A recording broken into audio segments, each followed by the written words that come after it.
മലയാളത്തിൻ്റെ മഹാനടൻ മോഹൻലാൽ ഫേസ്ബുക്കിലൂടെ മാപ്പ് പറഞ്ഞിരിക്കുകയാണ്. എമ്പുരാൻ ഉണ്ടാക്കിയ കോലാഹലങ്ങൾ ചെറുതല്ല, തെറ്റുപറ്റിപ്പോയി. എനിക്കും അണിയറ പ്രവർത്തകർക്കും വലിയ ഖേദമുണ്ട്. ഏതെങ്കിലും ഒരു പ്രത്യേക വിഭാഗത്തെ ഉദ്ദേശിച്ചല്ല എന്നൊക്കെ പറഞ്ഞാണ് രംഗത്ത് വരുന്നത്. മോഹൻലാലിൻ്റെ ഈ മാപ്പ് പറച്ചിൽ ആരാധകർ, പ്രതിഷേധക്കാർ സ്വീകരിക്കുമോ അതോ തള്ളിക്കളയുമോ? എനിക്ക് മോഹൻലാലിൻ്റെ ഒരു ഗാനമുണ്ടല്ലോ, പഴയ സൂര്യകിരീടം വീണുടഞ്ഞു.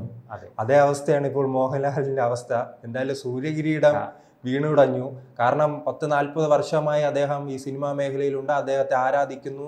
അങ്ങനെ അദ്ദേഹം കുറെ പഴയ കാര്യങ്ങൾ, ചരിത്രമെല്ലാം അതിനിടയിലാണ് ഒരു ഖേദം കുത്തിക്കയറ്റി വെച്ചിരിക്കുന്നത്. അത് ഒരു 30 വർഷമായിട്ട് തലയിൽ ചുമന്നിരുന്ന കിരീടമാണ്. ഏറ്റവും കുറഞ്ഞത് 30-ലധികം വർഷമായി. ഈ ഫേസ്ബുക്കിലെ പോസ്റ്റ് കാണുമ്പോൾ തന്നെ അറിയാം, അദ്ദേഹം വലിയ കഥയെല്ലാം നിരത്തിയിട്ടാണ് അതിനിടയിൽ ഈ ഖേദപ്രകടനം നടത്തിയിരിക്കുന്നത്. അപ്പോഴും അദ്ദേഹം, ഞാൻ തുടക്കം സൂചിപ്പിച്ചതുപോലെ തന്നെ, ഈ 40 വർഷത്തെ കണക്ക് പറയുന്നുണ്ട്. ഈ 40 വർഷത്തെ കണക്കറിയാവുന്ന ഒരു വ്യക്തിയാണോ ഇത്രയും വലിയ മണ്ടത്തനം കാണിച്ചത്, ഇത്രയും വലിയ വിവരക്കേട് കാണിച്ചത്, ഇത്രയും വലിയ തെമ്മാടിത്തനം കാണിച്ചത്?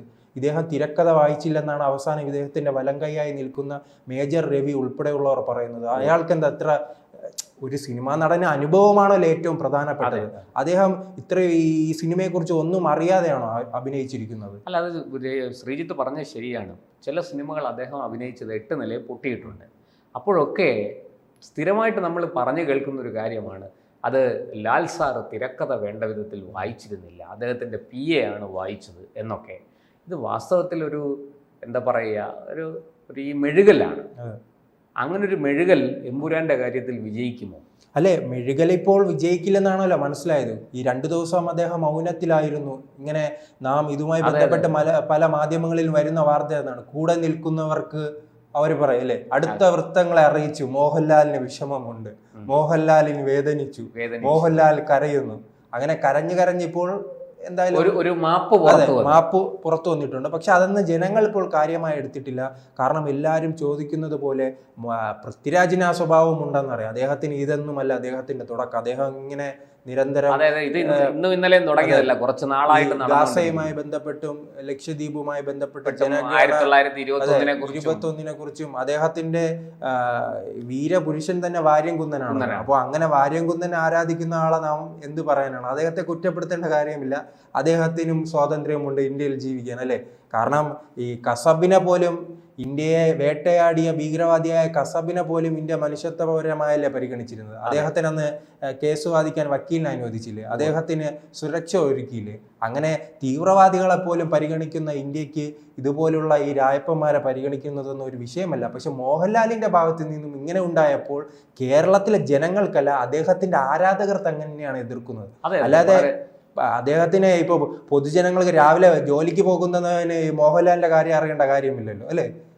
അവർക്ക് ജോലിക്ക് പോകുക, അവരുടെ മക്കളെ നോക്കുക, കുട്ടികളെ നോക്കുക, അല്ല, അവന്റെ ദൈനംദിന അന്നത്തിന് വേണ്ടിയിട്ടുള്ള പ്രയത്നമാണ്. ഇവിടെ മോഹൻലാലിന്റെ ആരാധകർ വലിയ തോതിൽ അദ്ദേഹത്തിനെതിരെ തിരിഞ്ഞു എന്നുള്ളതാണ് സത്യം. അതല്ല, അദ്ദേഹം സ്വന്തം ചോറിൽ മണ്ണ് വാരി ഇട്ടു. അതെ, സ്വന്തം ചോറിൽ മണ്ണ് വാരി ഇട്ടു എന്നുള്ളതാണ്. അതും ഏറ്റവും ഈ പറയുന്നത് പോലെ 40 വർഷത്തെ അഭിനയ ജീവിതത്തിന് ഒരു നല്ല പരിസമാപ്തി ഉണ്ടാക്കുന്നതിന് പകരം അദ്ദേഹം ചെയ്ത പ്രവൃത്തി ഇരിക്കുന്ന കൊമ്പ് മുറിക്കലായിരുന്നു. അല്ല, ഇത് ഒരു അവസാനമാണ്. അതെ, അങ്ങനെയാണ്. കാരണം പലരും പറയുന്നത് ഇത് പൃഥ്വിരാജിന്റെ ബുദ്ധിയാണ്, വെള്ളിത്തിരയിൽ ശോഭിക്കേണ്ട. അതെ, കാരണം ഇത് പൃഥ്വിരാജിന്റെ ബുദ്ധിയാണ്. പൃഥ്വിരാജ് ആദ്യം ഈ മലയാള സിനിമ അടക്കി ഭരിച്ചിരുന്ന ദിലീപ്, ഏത് മേഖലയിലായാലും, സിനിമ അഭിനയത്തിലായാലും, പ്രൊഡക്ഷനായാലും, തിയേറ്ററുകളിലായാലും അദ്ദേഹത്തെ എതിർത്ത് മലയാളത്തിൽ ആർക്കും നിൽക്കാൻ കഴിയാത്തൊരു അവസ്ഥ ഉണ്ടായിരുന്നു. ആദ്യം അദ്ദേഹത്തെ ഒതുക്കി, ഇപ്പോൾ അതിമനോഹരമായി മോഹൻലാലിനെ ഒതുക്കിയിട്ടുണ്ട്. കാരണം അദ്ദേഹത്തിന്റെ ആരാധകരെ വേദനിപ്പിച്ചു. ഈ ആരാധകരാണല്ലോ ഇടികൊണ്ടും പോസ്റ്റർ ഒട്ടിച്ചും ചെണ്ടമേളം നടത്തി രാവിലെ 6 മണിക്കും 5 മണിക്ക് സിനിമ കാണാൻ, അതെ, പാലൊഴിച്ചും സിനിമ കാണാൻ പോകുന്നത്. അതേപോലെ ഞാൻ തുടക്കം സൂചിപ്പിച്ചത്, ഏതെങ്കിലും ഒരു സാധാരണക്കാരൻ അവിടെ പോയി നിൽക്കുമോ? അവരുടെ മക്കൾക്ക് വേണ്ടി രാവിലെ ജോലിക്ക് പോകുകയോ ഈ പാലം വാങ്ങിക്കൊണ്ട് ഫ്ലെക്സ് പറഞ്ഞ പോലെ ചെറുപ്പക്കാരുടെ ഒരു വലിയ നിര മോഹൻലാലിന്റെ ആരാധകരായിട്ടുണ്ട്. അവർ വലിയ ആവേശത്തോടു കൂടിയാണ് ലാലേട്ടനെ തോളിലേറ്റുന്നത്. അവരുടെ മുഖമടച്ചു കൊടുത്ത ഒരു അടിയായിപ്പോയി, അല്ലെങ്കിൽ അവർക്ക് നേരെ കാർക്കിച്ച് തുപ്പുന്ന ഒരു അവസ്ഥയായിപ്പോയി ഇത്. അത് തീർച്ചയായിട്ടും ലാലേട്ടന് വലിയ തിരിച്ചടിയായിരിക്കും. അത് തിരിച്ചടി ആയിക്കഴിഞ്ഞു. ഇനിയിപ്പോൾ അതിനകത്ത് നമ്മൾ തിരിച്ചടി ആകുമെന്നൊന്നും പറഞ്ഞിട്ട് കാര്യമില്ല, ആയിക്കഴിഞ്ഞിരിക്കുന്നു. അദ്ദേഹത്തിന് ഇതിൽ നിന്ന് ഒരു മോചനം എളുപ്പമല്ല. അല്ല, അദ്ദേഹത്തെ ഇപ്പോൾ പിന്തുണയ്ക്കുന്നവർ പറയുന്നു എമ്പുരാൻ 100 കോടിയായി, 200 കോടിയായി, 300 കോടിയായി, ടിക്കറ്റുകൾ ചൂടപ്പം പോലെ വിറ്റുപോകുന്നു, ഓരോ മണിക്കൂറുകളിലും 20,000 30,000 പറയുന്നു. അങ്ങനെ 40 വർഷമായി അഭിനയിച്ചു വരുന്ന മോഹൻലാൽ ഈ സിനിമയോട് അങ്ങ് അവസാനിപ്പിക്കുകയാണോ ജീവിതം? അദ്ദേഹത്തിന് മുന്നോട്ട് പോകണമെങ്കിൽ ഈ എതിർക്കുന്ന ആരാധകരുടെ പിന്തുണ വേണ്ടേ? ഈ ഇപ്പോൾ അറിയാം, ഈ സംഘപരിവാറിനെ എതിർക്കുക, BJP എതിർക്കുക, സംഘ ആശയങ്ങളെ എതിർക്കുക, ഗുജറാത്തിനെ കുറിച്ച് കുറച്ച് വിഷയം ഉണ്ടാക്കുക. പിന്നെ ഏതോ വർഷങ്ങൾക്ക് മുമ്പ് ഏതോ ഒരു ഒളിക്യാമറ ദൃശ്യവുമായെല്ലാം ചിലർ വരുന്നുണ്ട് ഇടത് ജിഹാദി ഗ്രൂപ്പുകളിലെല്ലാം. ഇതാണെന്ത് ബാബുൽ സുപ്രിയ, ബാബുൽ ബജ്റംഗിയോ, ആ രീതിയിലെല്ലാം ചില വ്യക്തികളെ കാണിച്ചുകൊണ്ട് അവർ വരുന്നുണ്ട്. അവരെല്ലാം മോഹൻലാലിന്റെ കൂടെ എത്ര നാൾ നിൽക്കുമെന്ന് നമുക്ക് കണ്ടറിയാം. അദ്ദേഹത്തിന്റെ കരിയർ ഇനി എത്ര നാൾ ഉണ്ടാകും? അദ്ദേഹത്തെ ആര് പിന്തുണയ്ക്കുന്നതെന്ന് അദ്ദേഹത്തിന് പലരും ഫേസ്ബുക്കിൽ ഇപ്പോൾ അദ്ദേഹത്തിന്റെ മാപ്പാപേക്ഷയ്ക്ക് പിന്നാലെ വരുന്നവരാണ്. സ്വന്തം പ്രേക്ഷകരെ തിരിച്ചറിയാൻ കഴിയാത്ത, സ്വന്തം ഒരാളെ പിന്തുണയ്ക്കുന്നത് അസ്തിത്വം എന്താണെന്ന് പോലും തിരിച്ചറിയാൻ അറിയാത്ത ഇദ്ദേഹം ഇനി എന്തിനാണ് അഭിനയിക്കാൻ നിൽക്കുന്നതെന്ന ചോദ്യമാണ് ഉണ്ടാകുന്നത്. അതോടൊപ്പം തന്നെ ഇതിൽ ഏറ്റവും തമാശ നിറഞ്ഞ കാര്യം എന്ന് പറഞ്ഞാൽ എന്തായാലും മോഹൻലാലിനെ കൊണ്ട് കുഴിയിൽ ചാടിച്ചു, അദ്ദേഹം മാപ്പ് പറഞ്ഞു. അതിനെ ഷെയർ ചെയ്തിട്ടുണ്ട് മറ്റൊരാൾ, അത് പൃഥ്വിരാജ്. എന്തായാലും ഇതിനിടയിൽ കുറച്ച് കോടിയെല്ലാം ഉണ്ടാക്കി. അദ്ദേഹത്തിൻ്റെതായ സ്പേസ് ഉണ്ട്. കാരണം ഈ ജനഗണമന സിനിമ കാണാൻ ആൾക്കാരുണ്ട്. അതാണ് അവരുടെ പ്രേക്ഷകർ. ഈ രാജ്യവിരുദ്ധ പടങ്ങൾ മുന്നോട്ട് വയ്ക്കുക, അതിനെ പിന്തുണച്ച് തിയേറ്ററുകളിൽ വിജയിപ്പിച്ചെടുക്കാൻ കഴിവുള്ള ഒരു ടീമുണ്ട്. ആ പ്രേക്ഷകർ പൃഥ്വിരാജിനുണ്ട്. അങ്ങനെയുള്ള പ്രേക്ഷകർ മോഹൻലാലിനെ പിന്തുണയ്ക്കുമോ എന്നുള്ളതാണ് ചോദ്യം. ആ പ്രേക്ഷകരല്ല മോഹൻലാലിനുള്ളത്. അവർ ഒരിക്കലും മോഹൻലാലിനെ പിന്തുണയ്ക്കാറില്ല.